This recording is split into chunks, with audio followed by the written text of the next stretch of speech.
Good morning বন্ধুরা। আজকে রবিবার আর এখন ঘড়ির কাঁটায় বাজে ৩টে। তো আমি বেরিয়ে পড়েছি আমার পক্ষীরাজকে নিয়ে। তো আজকে যে নতুন ডেস্টিনেশনটা আছে সেটা তোমাদের সবাইকে দেখাবো।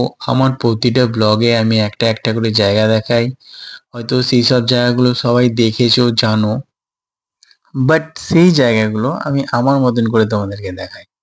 তো চলো, সবাই তো দিনের বেলায় রেল মিউজিয়াম দেখেছো, তো আজকে ভোরের যে অন্ধকারে রেল মিউজিয়ামটাকে দেখতে কেমন লাগায় সেইটাই আজকে তোমাদেরকে দেখাবো। তো আমি এখন সামনে গাড়িটা দাঁড় করাচ্ছি, চলো আমার সাথে রেল মিউজিয়ামটাকে দেখবে।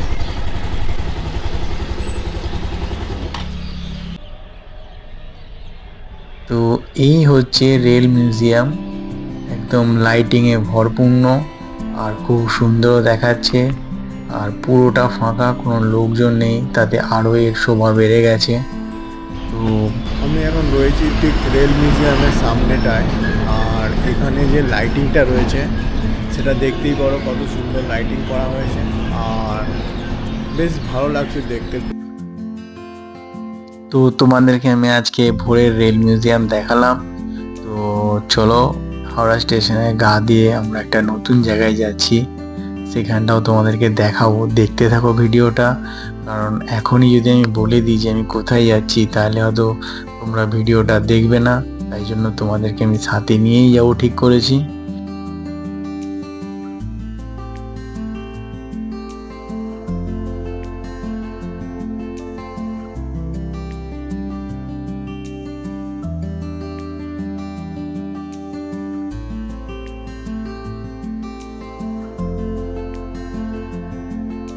আর এই যে হাওড়া ব্রিজ দেখতে পাচ্ছেন, হয়তো সবাই হাওড়া ব্রিজে এসেছেন, এখানে আর গেছেন অনেকবার, কিন্তু সবাই জানেন যে দিনের বেলায় কি পরিমাণে এই হাওড়া ব্রিজ জাম হয়ে থাকে।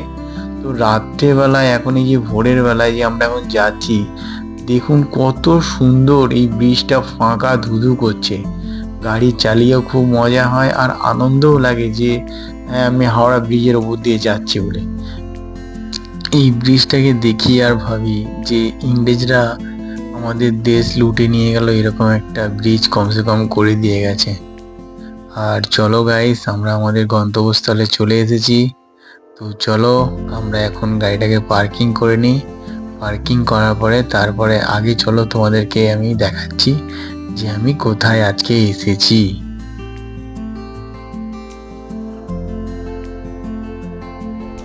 হ্যাঁ বন্ধুরা, আজ আমি চলে এসেছি জগন্নাথ ঘাটে। আর এই জগন্নাথ ঘাটে এখন আমি ফুলও কিনবো, আর কি কি হচ্ছে সেটাও তোমাদেরকে দেখাবো, চলো।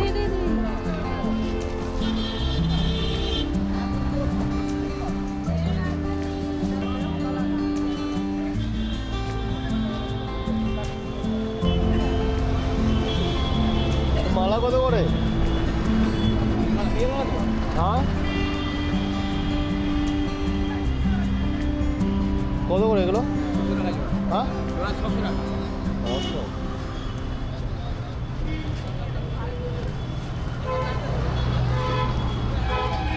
তো কাকার কাছ থেকে শুনতেই পেলে যে এক জোড়া মালার দাম 600 টাকা।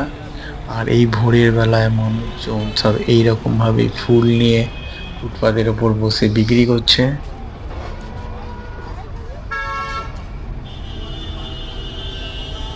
কেজি কত করে? আজকে যে এই যে কুচো ফুল বিক্রি হচ্ছে পুজোর জন্য, তো আমি হয়তো কিনবো না, তবুও আমি জিজ্ঞাসা করলাম যে দাদা কুচো ফুল কত করে। তো 40 টাকা করে আছে কুচো ফুলের কেজি আছে। আর এই ভোরের বেলায় সমস্ত মানুষজন প্লাস যারা ফুলের বিজনেস করে তাদেরকে দেখে ভাবছি যে এরা কত ভোরবেলায় এই ঠান্ডার দিনে নিজেদের ঘুম ভেঙে এখানে বসে ফুলের মালা বিক্রি করছে। ব্রিজের যে এই যে রাস্তা, এই রাস্তা বয়ে আমাদেরকে নিচে নামতে হবে। নিচে যে দেখতে পাচ্ছেন আমার ঠিক সামনে ফুল বিক্রি হচ্ছে, এটা ঠিক ব্রিজের তলায় মার্কেট।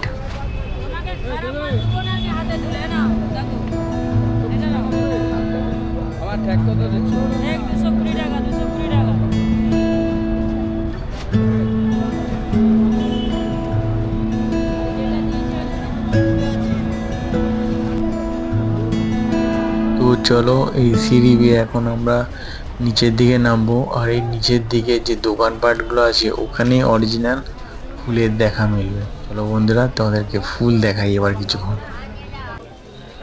জগন্নাথ ঘাটের তলাতে যে ফুলের কাউন্টারগুলো আছে সেগুলো সবই পপুলার কাউন্টার।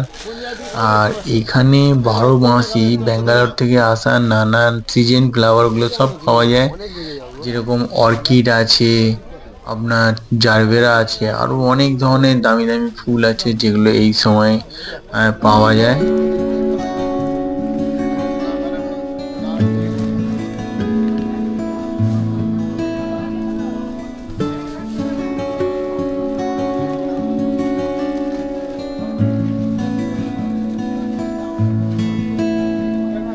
এই সামনে যে ফুলগুলো রয়েছে এগুলো হচ্ছে জারবেরা।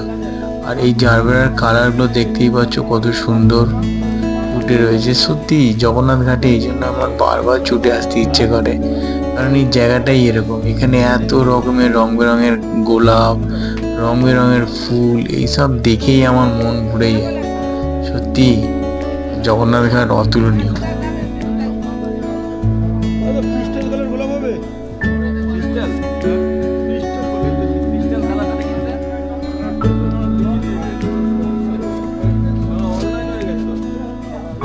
আর এই যে সামনে যে ফুলগুলো দেখানো হচ্ছে এগুলো হচ্ছে ব্যাঙ্গালোরের একদম লেটেস্ট চন্দ্রমল্লিকা।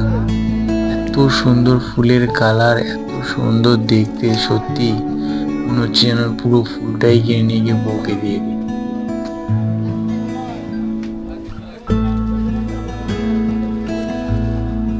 ফুলের খালি কালারগুলো দেখে নাও, একদম রয়ে। আর এটাও একটা ব্যাঙ্গালোরের ইভেন্টের জন্য সাজানো ফুল। আর দেখতেই পাচ্ছ এগুলো সব চন্দ্রমল্লিকা কালার করা আছে, আর এগুলো ইয়েলোই কালার। তো এখানে এইরকম ভাবে নিচে ফেলে সমস্ত ফুল বিক্রি করা হয়। আর এখানে যে পাতাগুলো দেখছো এগুলো ডেকোরেশনের জন্য।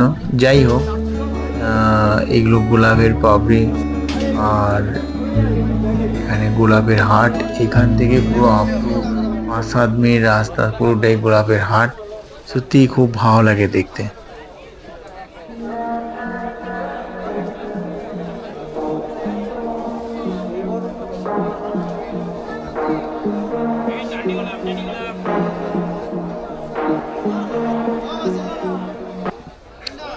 এই শীতের ভোরবেলায় এনাকে দেখে তোমার কি মনে হয় যে এরা কত ভোরবেলা তেমন এসেছে এই ফুল বিক্রি করার জন্য?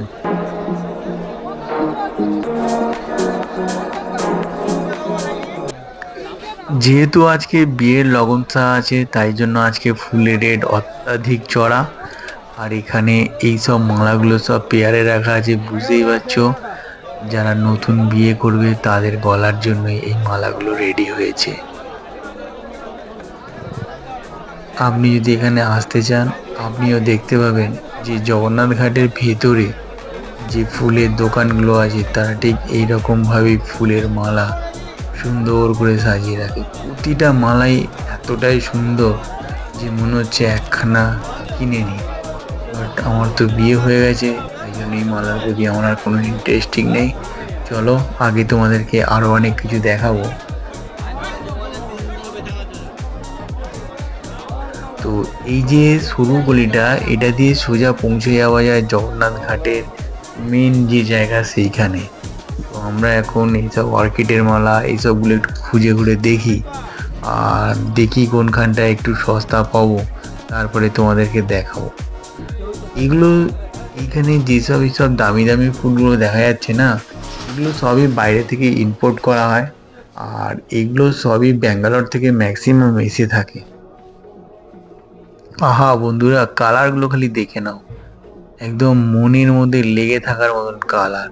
এত মিষ্টি আর এত সুন্দর কালার শুধুমাত্র এই জগন্নাথ ঘাটেই পাওয়া যায় এই সব ফুলগুলো।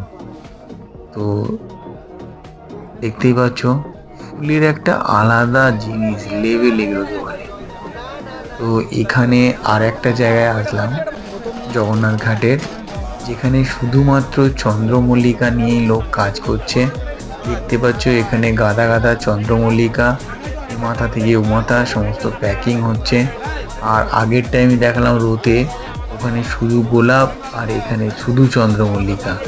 আর এরপরে বাইরের সাইডে তোমাদেরকে দেখাবো শুধুমাত্র গাঁদার উপরে কাজ।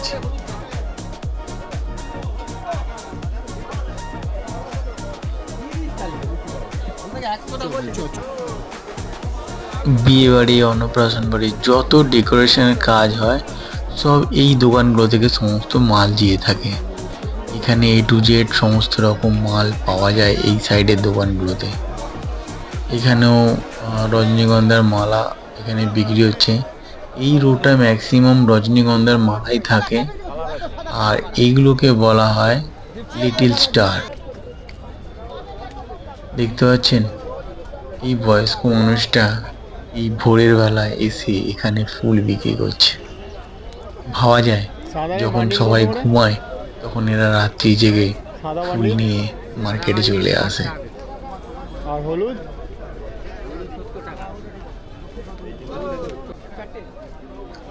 জগন্নাথ ঘাটের সব থেকে বড় ব্যাপার হলো যে আপনি আপনার পছন্দ মতন যে কোনো ফুল আপনি এখানে পেয়ে যাবেন। আর এইখানে যে মার্কেট, এই মার্কেট আজকের মার্কেট নয়, বহুত পুরনো মার্কেট।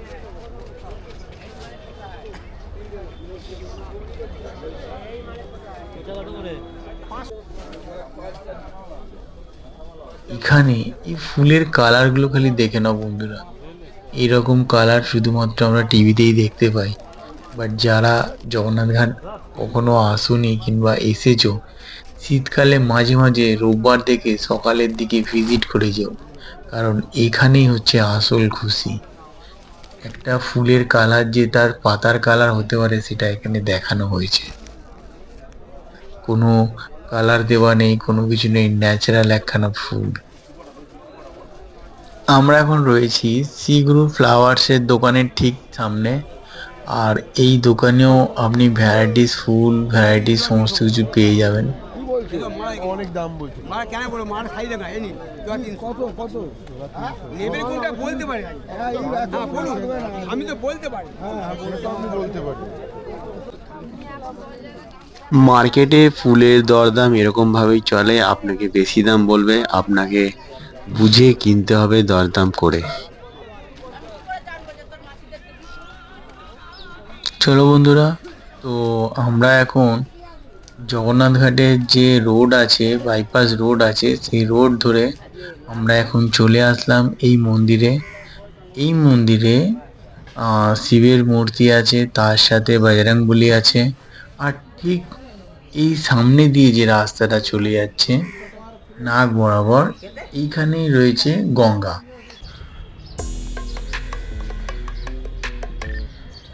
আর আমরা এখন গঙ্গার ধারে চলে এসেছি। আর আসার সাথে সাথে এই যে জিনিসটা আমার খুব ইচ্ছে ছিল দেখার, সেটাই আমার চোখে পড়েছে। এক গুচ্ছ পায়রা, তারা তাদের দানা টুকরে টুকরে খাচ্ছে আর একে অপরের সাথে বক বক বকম বকম আওয়াজ করছে, আর এরকম উঠছে ফরফরানি আওয়াজ। আমার মনে তো এটা খুবই একখানা অ্যাডভেঞ্চার আর একখানা নতুন কিছু বলেই মনে হয়। ভোরের আলো ফোটার সাথে সাথেই সমস্ত কিছু পরিষ্কার হতে লাগলো, আর আস্তে আস্তে এখানে লোকজনও বাড়তে থাকলো। তাই বন্ধুরা, আর দেরি করছি না, এবার বাড়ি ফিরতে হবে। তো বাড়ি ফেরার আগে তোমাদেরকে এখানে হনুমানজির যে মূর্তি সেটা তোমাদেরকে দেখাই। এই হচ্ছে হনুমানজির মূর্তি। ইনি অনেক বিখ্যাত, কারণ এনাকেই স্মরণ করেই সমস্ত কুস্তিগীররা তাদের কুস্তি করতেন। আর এখানে আর একটা আছে রাম সীতার মন্দির, এটাই সেই রাম সীতার মন্দির। এদেরকে স্মরণ করেই যত বড় বড় মহারথী কুস্তিগীর এখানে থাকতো তাদের ছবি এখানে দেওয়া আছে। তারা এই ভগবানকেই স্মরণ করে তাদের কুস্তি এখানে করতো। আর এখনো এখানে কুস্তির যে সার্কেল সেটা রয়েছে। চলো এবার বাড়ি যাওয়া যাক এই রাস্তা ধরেই। তো আমাদের জগন্নাথ ঘাটের সমস্ত কিছু দেখা কমপ্লিট। তো আমরা যেরকমভাবে আমরা এখানে এসেছিলাম ঠিক সেরকমভাবেই আমরা আস্তে আস্তে আবারও দেখতে দেখতে আমাদের হাওড়া ব্রিজের দিকে আমরা এগিয়ে যাব। আর আজকের ডেস্টিনেশন যেটা, সেটা প্রায় শেষ হতে চলেছে। তোমাদেরকে আমি বলেছিলাম এই রোদে শুধুমাত্র গাঁদাই গাঁদা দেখতে পাবে, আর সেই গাঁদাই তোমাদেরকে আমি এখন দেখাচ্ছি। দেখতেই পাচ্ছ পুরো লম্বা এ মাথা থেকে ও মাথা কাতারে কাতারে গাঁদা ফুল রয়েছে। ভোরের বেলায় যখন এসেছিলাম তখন হাওড়া ব্রিজের একখানা রূপ ছিল, আর দিন ফোটার পরে সেই হাওড়া ব্রিজের রূপ অন্যরকম হয়ে গেছে। তো বন্ধুরা, দেখতেই পাচ্ছ সকালের হাওড়া ব্রিজ নীল আকাশের তলায় একটা সাদা পেঁজা তুলোর মতন ভাসছে। কোনো পিলার কোনো কিছু এর মধ্যে নেই। তো আমি সেটা দেখতে দেখতে এগোতে থাকলাম হাওড়া ব্রিজের দিকে।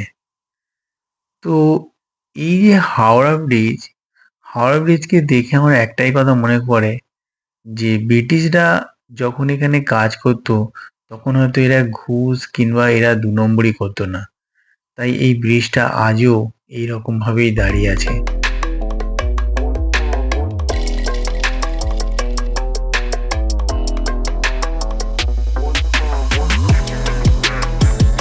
ভোরে যাওয়ার পথে আমি আমার ভিডিও এখান থেকে স্টার্ট করেছিলাম, আর সকালে আলো ফোটার সাথে সাথে আমি এখানে আবারও পৌঁছে গেছি।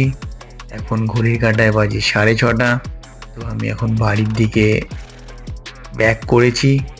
তো যেতে যেতে গঙ্গার এই সুন্দর মনোরঞ্জন দৃশ্য দেখতে দেখতে আমি আগের দিকে এগোতে এগোতে ভাবলাম যে গঙ্গার বুকে যেভাবে সানরাইজ হয়ে থাকে সেটা তোমাদেরকে একটুখানি দেখাবো। তো চলো গাইস, আমি এখন একটুখানি রামকৃষ্ণপুর ঘাটে দাঁড়াবো, আর সেখান থেকেই তোমাদেরকে আমি দেখাবো